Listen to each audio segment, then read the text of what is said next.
Pesawat Sriwijaya Air SJ182 sempat terbang ke arah yang bukan semestinya sesaat sebelum kecelakaan. Ini berdasarkan keterangan dari Menteri Perhubungan Budi Karya Sumadi. Petugas melihat SJ182 terbang ke arah 75 derajat padahal seharusnya melaju ke barat laut. Ya, petugas pemirsa kemudian menanyakan hal itu kepada pilot, namun dalam hitungan detik, pesawat Sriwijaya Air hilang kontak dan lenyap dari radar. Apa saja sebetulnya yang bisa menyebabkan pilot keluar dari jalur penerbangan ataupun tidak menjawab komunikasi dari petugas?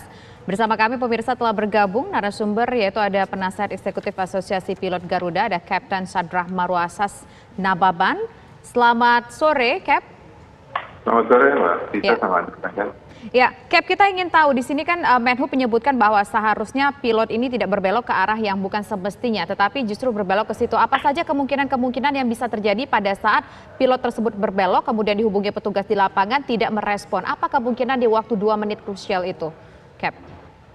Ya, jadi keberangkatan dari bandara itu biasanya pilot itu mengisi flight plan yang mendapat clearance dari ATC itu ke sistem navigasinya, komputer navigasi. Nah, komputer navigasi itu disesuaikan dengan flight plan tadi, sehingga nanti ketika dia terbang, instrumennya itu juga sudah menunjukkan jalur yang sudah sesuai dan juga ketinggian yang akan dicapai. Jadi saya yakin mereka itu sudah memasukkan standar instrumen departure-nya yang sesuai dan mungkin mereka juga sudah menggunakan autopilot karena biasanya nggak terlalu lama dari take off itu kita sudah langsung engage autopilot. Jadi pesawat itu akan mengikuti jalur navigasi yang sudah ada di komputer itu.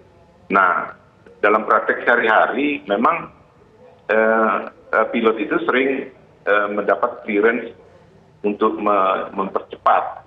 Jadi kalau di standar instrumen departure-nya itu misalnya ada constraint altitude 8.000, biasanya kalau tidak ada traffic yang lain, biasanya air traffic controller itu akan memberikan boleh ke ketinggian yang selanjutnya. Jadi dia tidak perlu harus level off. Jadi tadi katanya seharusnya ke barat laut ya. Kayaknya enggak, itu justru harusnya dia ke 075 itu mengikuti instrumen departure-nya, tapi mungkin dia tiba-tiba ke kiri. Mungkin ya, saya tidak tahu kalau lihat gambarnya itu, dia di situ memang ada sedikit keluar dari jalurnya. Nah ini kita tidak tahu apakah itu karena avoiding weather atau mungkin ada masalah teknikal di pesawatnya. Jadi dia keluar dari lateral navigation-nya. Nah itu sesuatu hal yang memang kita menunggu investigasi nanti lebih lanjut. Itu pada detik-detik itu kenapa dia bisa keluar dari jalur yang seharusnya. Tapi di dalam praktek sehari-hari itu memang biasa kita request deviation itu misalnya direct dari poin dari posisi kita terakhir ke poin yang berikutnya di sana, tidak perlu belok-belok gitu loh, jadi direct saja. Nah itu biasanya untuk menghemat waktu dan menghemat bahan bakar. Itu biasa. Dan air traffic controller kalau memang tidak ada hambatan dari traffic yang baik, itu dikasih. Pak Sadra, kami juga ingin tahu, karena ada keterangan pada 14.40 waktu Indonesia Barat, ini kan durasinya sangat cepat, hanya 2 menit hilang kontak dengan air traffic control. Ketinggian pesawat ini jatuh ke 10.725 kaki dengan kecepatan minus 30,7 ribu fpm. Mungkin Pak Sadra bisa menjelaskan mengapa pesawat bisa bergerak miring 30 derajat ke arah kiri ini. Biasanya faktor apa, Pak Sadra? Apakah memang itu bukan jelas inisiatif atau memang sudah tidak bisa lagi mengendalikan pesawat yang berada di ketinggian yang sangat maksimal itu? Ya, jadi data itu kan masih belum valid sebetulnya ya.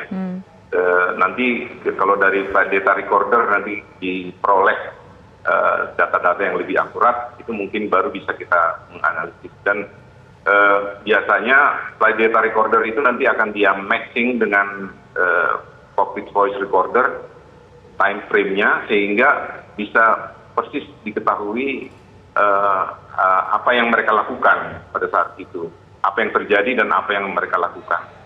Tapi kalau dengan informasi yang seperti ini, kita masih sulit untuk menduga apa yang sebenarnya terjadi.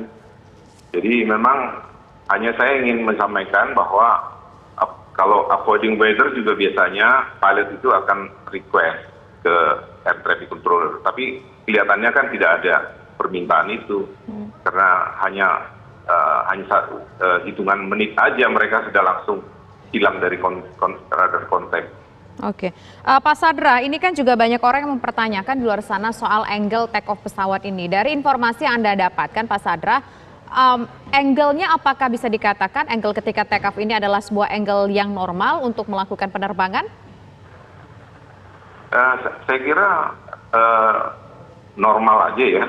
Kalau informasi yang sangat terbatas ini, mereka tidak mengalami apa-apa sampai jam 14.40 itu. Tidak mengalami apa-apa, jadi ya mestinya sih normal aja. Take off-nya, take off path-nya itu ya normal. Tapi ya kembali nanti akan terkuat itu persisnya di flight data recorder. Baik, Pak Sadra, ada penjelasan sementara dari KNKT yang menyatakan mesin pesawat masih hidup sebelum membentur air. Mengapa bisa demikian, Pak Sadra? Ya, itu memang sangat mencerahkan apa yang beberapa hari ini menjadi perbincangan ya.